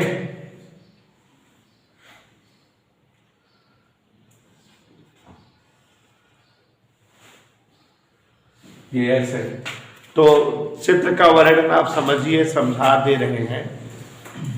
यदि किसी ट्रांजिस्टर का इस्तेमाल वोल्टता का प्रवर्धन करने में किया जाता है, माने वोल्टता की जो है कला बिना बदले, प्रकृति बिना बदले उसके मान को बढ़ा देना प्रवर्धन कहलाता है। और ट्रांजिस्टर जब प्रवर्धन के काम में प्रयुक्त होता है तो इसे प्रवर्धक कहते हैं। और एनपीएन ट्रांजिस्टर जब जो है इस प्रकार प्रवर्धक के रूप में प्रयुक्त हो कि ट्रांजिस्टर का उत्सर्जक टर्मिनल इनपुट और आउटपुट परिपथ के मध्य उभयनिष्ठ हो, तो इसे जो है उभयनिष्ठ उत्सर्जक प्रवर्धक कहते हैं। एनपीएन ट्रांजिस्टर को उभयनिष्ठ उत्सर्जक प्रवर्धक के रूप में प्रयुक्त करने के लिए इस तरह से चित्र समायोजित करते हैं। बाकी वर्णन आप सब लोग जान ही रहे हैं, ठीक है। इसके पहले वाले में आया था ना, फिगर वगैरह मगर बना लिया करिए। अथवा वाला क्वेश्चन इसका देखिए, वो ज्यादा बढ़िया है, न्यूमेरिकल है। जब न्यूमेरिकल रहा करे और आता रहे तो न्यूमेरिकल लगाया करो, क्योंकि पूरा नंबर मिल जाता है। ध्यान से देखो जरा, अथवा वाला प्रश्न क्या कह रहा है। हाइड्रोजन परमाणु में एक इलेक्ट्रॉन नाभिक के चारों ओर 5×10⁻11 मीटर त्रिज्या की कक्षा में R बराबर 5×10⁻11 मीटर त्रिज्या की कक्षा में, ध्यान से सुनिएगा, 2.2×10⁶ मीटर पर सेकंड की चाल से, पीछे ये सवाल आई थी लगवाए हुए हैं, धारा का मान बताना है। बेटा धारा का मान देखो बीनू, धारा I बराबर Q/T, क्या इसको पीछे वाले में लगवाए थे। Q का मतलब इलेक्ट्रॉनिक आवेश की, समय बराबर दूरी बटा चाल 2πr/v, याद है। यह सवाल दिए थे पिछले पेपर में लगाए थे। तो VE/2πr याद नहीं आ रहा बीनू। V की जगह 2.2×10⁶, E की जगह 1.6×10⁻19, 2 का मान 22/7, R का मान 5×10⁻। हाँ ध्यान से देखो जरा, ये 22 से इसको काट दिए 0.1, 5 दूनी 10 और 10⁻11 में से 10 गए -10, -10 ऊपर गए 10×6 16 और यहाँ 19, 1 20, 1 21, 16 घट गए 5, ठीक है। और 16 7 112, ठीक, 10⁻−5 ले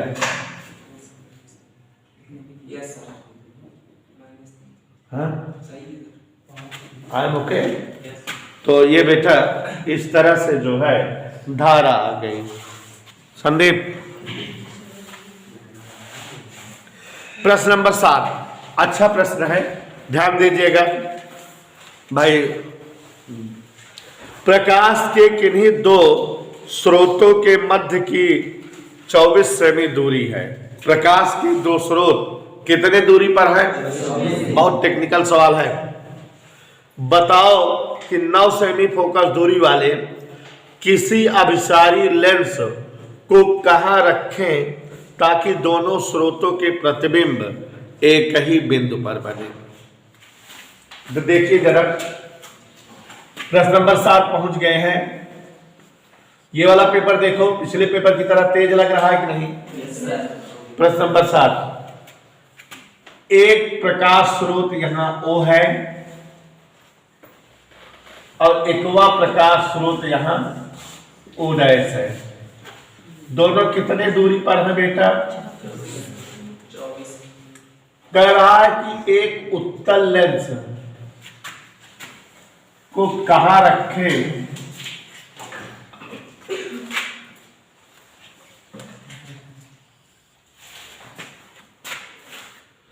एक 9 सेमी फोकस दूरी वाले उत्तल लेंस को कहां रखे कि दोनों स्रोतों के प्रतिबिंब एक ही बिंदु पर बने, एक ही स्थान पर दोनों स्रोतों के प्रतिबिंब बने। ठीक है, बीच में रखें। जैसे यहां एक उत्तल लेंस है,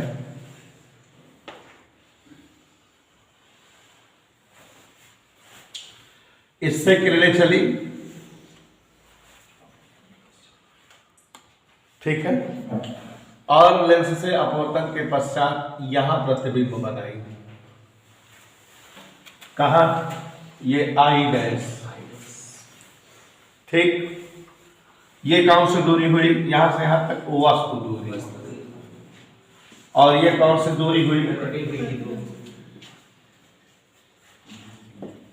पहले केस के लिए, ठीक है। दूसरे केस के लिए कि ये वस्तु है, इससे किरणें आपतित होंगी और प्रतिबिंब यहीं पर बनेगा, ठीक। ये पहला केस है, पहला केस है, देखो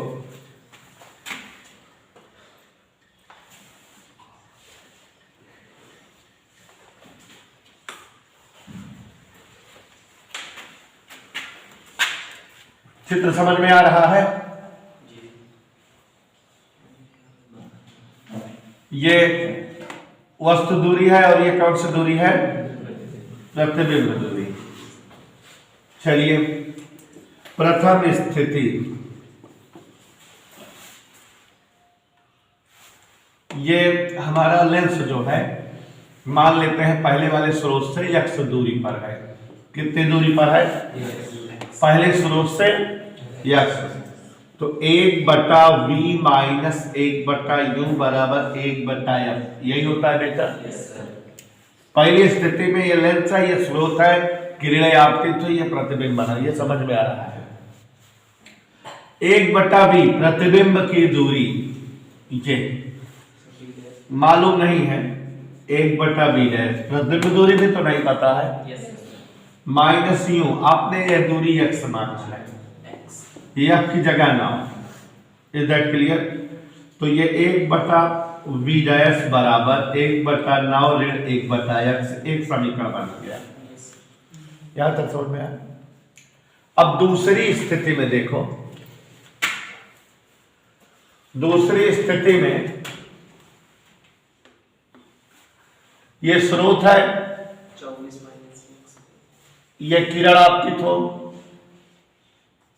ऐसे, और उसका प्रतिबिंब यहां बने, माने ये चीज क्या हो जाए, वस्तु की दूरी, और ये दूरी कितना है,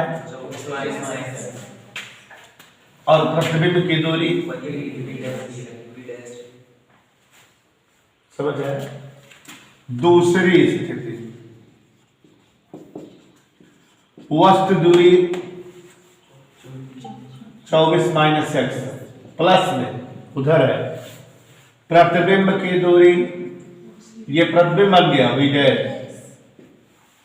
विडेशन प्रतिबिंब बन रहा है, या इस साइड चलेंगे -9, यही गलती होगी। इधर वाले वस्तु के लिए फोकस दूरी इधर वाला होता है f2, और इधर वाली वस्तु के लिए फोकस दूरी इधर वाली f1 -9। यही नहीं करोगे गलत हो जाएगा, यही टेक्निकलिटी है। इतना समझ में आ बेटा। अब देखो जरा, सूत्र होता है 1/v माइनस 1/u बराबर 1/, ठीक। इसको तो निशाना कर दो, 1/v डैश बराबर 1/24 माइनस x माइनस 1/9। दोनों समीकरण किसके मान है, 1/v डैश के। बराबर कर दे, बराबर कर दे। समीकरण 1 और 2, टेक्निकलिटी केवल यही थी, माइनस लिखना, ध्यान देना बेटा। हाँ इधर देखो जरा, 1/9 ऋण 1/x बराबर 1/24 ऋण x ऋण 1/9। बिल्कुल समझ में आ रहा है, क्लियर है।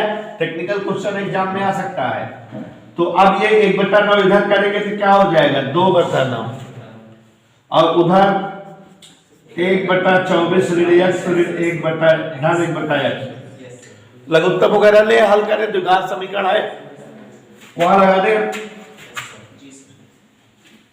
2/9 बराबर x 24 माइनस x ऊपर x प्लस 24 माइनस x तो ये 2 से कट गया 1/9 बराबर 12/24 से x ऋण x स्क्वायर पिछला गुणा कर दो 108 बराबर 24 से x ऋण x स्क्वायर ऋण 24 से x धन 108 बराबर 0। क्या दिक्कत है समझ आ रहा है गुणनखंड बताओ 108 तोड़ दो 18 6 108 18 6 24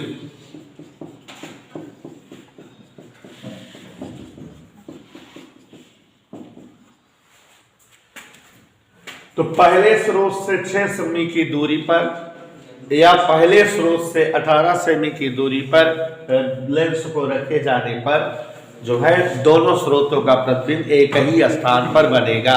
ऐसे जवाब देना रहेगा पहले स्रोत से 6 सेमी दूरी या दूसरे स्रोत से 18 सेमी की दूरी पर रखने पर प्रतिबिंब एक ही स्थान पर बनेगा। हाँ अगला क्वेश्चन चले बेटा। दो समांतर धारावाही चालकों के बीच लगने वाले सूत्र की स्थापना करिए, इसके आधार पे एम्पियर की परिभाषा। अथवा वाला प्रश्न है बेटा, इसके पहले वाले पेपर कराएं, कोई दिक्कत नहीं है, कराना नहीं पड़ेगा बेटा। क्वेश्चन नंबर 8 विद्युत चुंबकीय प्रेरण संबंधित फैराडे का नियम लिखिए। तो बोल दे रहे हैं, सुन लीजिए, लिख लेंगे आप लोग। विद्युत चुंबकीय फैराडे का नियम में प्रथम नियम है विद्युत चुंबकीय प्रेरण की घटना में उत्पन्न प्रेरित विद्युत वाहक बल फ्लक्स परिवर्तन की दर के समानुपाती होता है, E proportional delta phi by delta t, यही है ना। और दूसरा है विद्युत चुंबकीय प्रेरण की घटना में उत्पन्न प्रेरित धारा की दिशा सदैव इस प्रकार होती है कि वह उस कारण का विरोध करे जिसके कारण स्वयं बनी। ठीक है ना। तो ये कौन सा प्रश्न था बच्चों? 8वां न्यूमेरिकल लगा दे रहे हैं, इसका परिभाषा बता ही दिए। न्यूमेरिकल देखो, एक कुंडली का क्षेत्रफल 100 वर्ग सेमी, क्षेत्रफल A बराबर 100 गुणे 10 की घात -4 वर्ग मीटर। गौर से देखना सभी लोग, इसमें 500 फेरे हैं। हाउ मेनी फेरा? हाउ मेनी फेरा? 500 फेरे। कोई बोलेगा नहीं? 0.1 सेकेंड में 0.2 वेबर से घटकर 0 हो जाए। चुंबकीय क्षेत्र डेल्टा टी 0.1 सेकेंड, चुंबकीय क्षेत्र कितना है? 0.2 वेबर।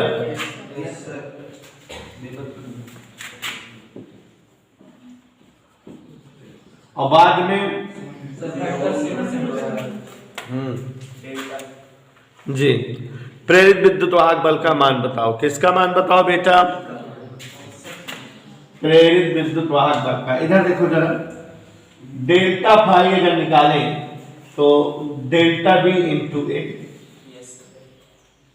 यही तो डेल्टा बी 0.2 ऋण 0 और ए का जगह 100 गुणे 10 की घात -4। तो ये 2 गुणे 10 की घात -2 और ये -3, डेल्टा फाई आ गया। प्रेरित विद्युत वाहक बल का सूत्र होता है बराबर -m delta phi by delta T. कोई डाउट बेटा? यही होता है। m की जगह 2 गुणे 10 की घात -3 डेल्टा टी, ये दशमलव ऊपर ले जाओगे क्या हो जाएगा? 0। 3 0 3 0 काट के 5 दूनी 10, 10 वोल्ट विद्युत वाहक बल आ गया 10 वोल्ट। एनी डाउट बेटा? कितना आ गया विद्युत वाहक बल? 10 वोल्ट। अथवा वाला प्रश्न देखो जरा, कोर्स में है नहीं, पोलोराइड वाले चैप्टर का है, कोरोना से इस बार करके, बड़ा बढ़िया लेसन था ये, सुन लीजिए। प्रकाश के ध्रुवण नियम से क्या तात्पर्य है और ब्रूस्टर नियम, ये सब जो है वही ध्रुवण वाला चैप्टर है। ब्रूस्टर नियम आता था हर साल, n बराबर tan IP, मतलब कि प्रकाश का अपतनांक ध्रुवण कोण की टेंजेंट के समान होता है, इसी को कहते हैं ध्रुवण कोण। और ब्रूस्टर नियम n बराबर tan IP क्या होता है बेटा? ध्रुवण कोण की टेंजेंट प्रकाश का अपतनांक होता है। ठीक है, तब अब जब ये नहीं है तो इसको हम क्या कराएं? तो क्वेश्चन ये कोर्स में नहीं है, क्वेश्चन नंबर 9 वाला भी नहीं है, मॉड्यूलेशन वाला। अथवा वाला क्वेश्चन प्रत्यावर्ती धारा का है, हम करा दे रहे हैं। अथवा वाला क्वेश्चन देखो आ जाएगा। हाँ जोर से बोलो। मॉड्यूलेशन नहीं है कोर्स में, आयाम मॉड्यूलेशन संचार व्यवस्था एक अंतिम पार्ट होता था, अब नहीं है बेटा वो। संचार व्यवस्था कोर्स में नहीं है। हाँ देखो जरा अथवा वाला प्रश्न, ध्यान से सुनो, ध्यान से। एक प्रत्यावर्ती परिपथ में 10 हेनरी का प्रेरकत्व, देखो एक प्रत्यावर्ती वाला पढ़े नहीं हो लेकिन आ जाएगा। प्रेरकत्व 10 हेनरी, L बराबर दिया, देखो बोर्ड पर 20 म्यूएफ का संधारित्र, C बराबर क्या है मीनू? 20 गुणे 10⁻⁻⁷ मीनू। देखो चैप्टर ये पढ़ाए नहीं है लेकिन लगा लोगी। 500 ओम का प्रतिरोध R,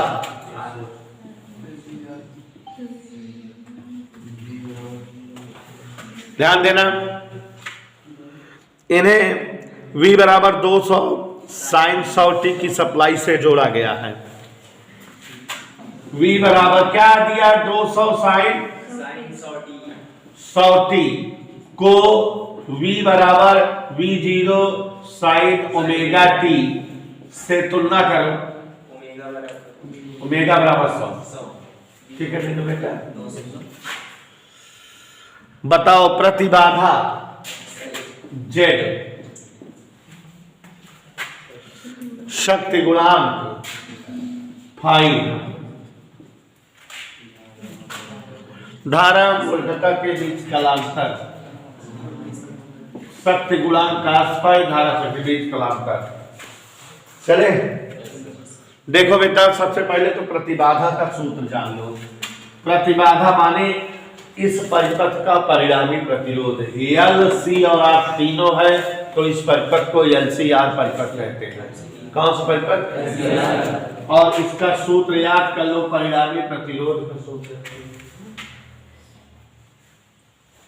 क्या होता है? XL difference XC whole square plus R square. ठीक, याद रहेगा कि नहीं बोलो? अब एक बार बता दे रहे हैं, कहीं भी आएगा तो जानते रहना। देखो लॉन्ग क्वेश्चन में आया है, एक्सेल 3 पीरियडों में खत्म हो गया ये पेपर, सोचो भाव, और वो 6 पीरियड लगा था। आगे वाला पेपर जो कराएंगे अब 1-2 पीरियड खत्म हो जाएंगे, देख लेना, यही भाव है।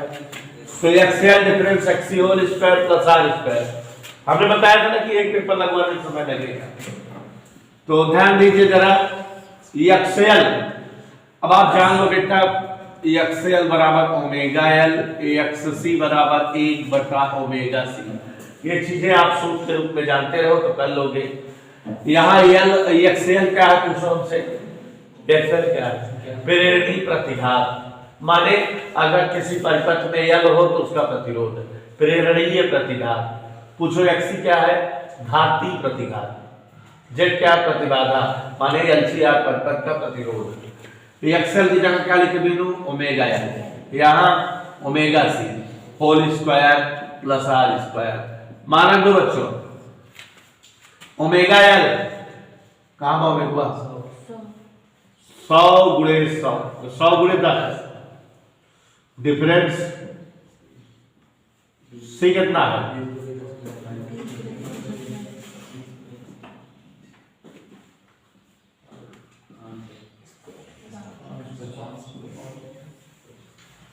हल कराओ। देखो बदतमीजी नहीं, 100 धाम ये 3 0 हुआ, ऊपर गया 1000, 1000 के 2 भाग दिन 500। तुम लोग नहीं समझ पाए। 1 2 3 3 खा लिए, 3 बचा, फिर ऊपर का मान 1000 गया, 1000 के 2 भाग दिन 500,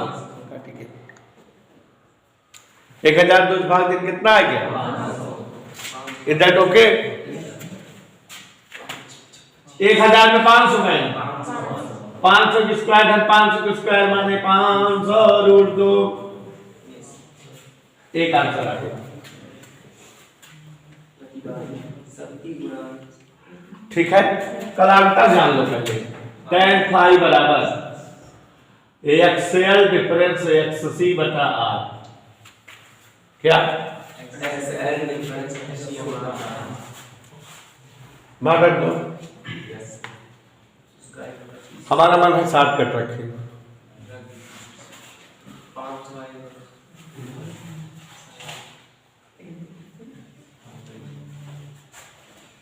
तेरे घर छुट्टी नहीं है।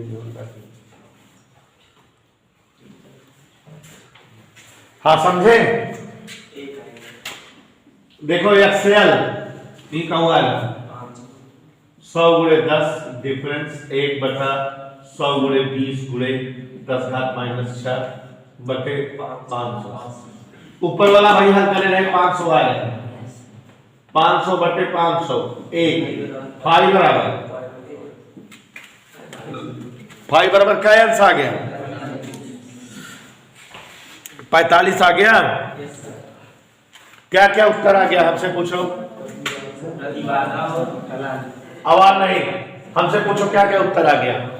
प्रतिबाधा आ गई 500 रूट 2, चाहो तो रूट 2 का मान 1.4 1 4 रखकर हल करो तो 760 आ जाएगा। क्या आ जाएगा? tan फाई से फाई आ गया 45 आंसर। सत्य 6 गुणांक बताए हैं काफ फाई, तो कास 45 मतलब क्या हो जाएगा? 1 बटा रूट 2। क्या आ जाएगा? अब आप देखो फ्री में उत्तर आ गए कि नहीं सब? शक्ति 6 cos फाई।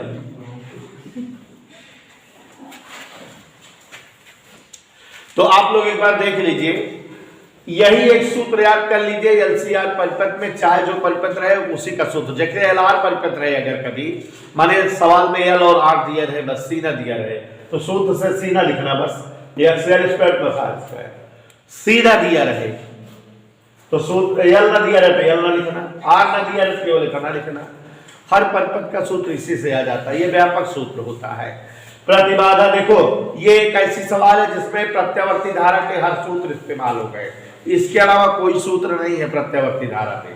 सवाल जरूर आते, एक बार फिर से देख लो बीनू बेटा। प्रतिबाधा पूछेगा कौन सा सूत्र लगाओगे बेटा? XL difference XC whole square plus R square. XL क्या है बेटा? एक्सएल है प्रेरण प्रतिघात ओमेगा एल। एक्ससी क्या है? धारती प्रतिघात 1 बटा ओमेगा सी। अलग से निकाल लोगे एक्सएल एक्ससी। और जब कभी कहे कलांतर बताओ वोल्ट तथा और धारा के बीच में तो tan फाई का ये सूत्र लगा दोगे, एक्सएल डिफरेंस एक्ससी बटे 8। और अगर शक्ति 6 गुणांक है तो cos फाई cos 45 अंश लिख दोगे, मतलब जो रहे फाई का मान। इसके अलावा कुछ नहीं पूछता किसी भी एलसीआर परिपथ में। अगर इस सवाल को लगाए हो, प्रत्यावर्ती धारा नहीं पढ़े हो, तब भी सवाल कर लोगे। और बच्चों आप जैसा कि जान रही हो कि अलग पेपर में और सवाल आ जाएगी और करा देंगे, आ जाएगा। इसी के साथ ये समाप्त हुआ। आप सभी को सादर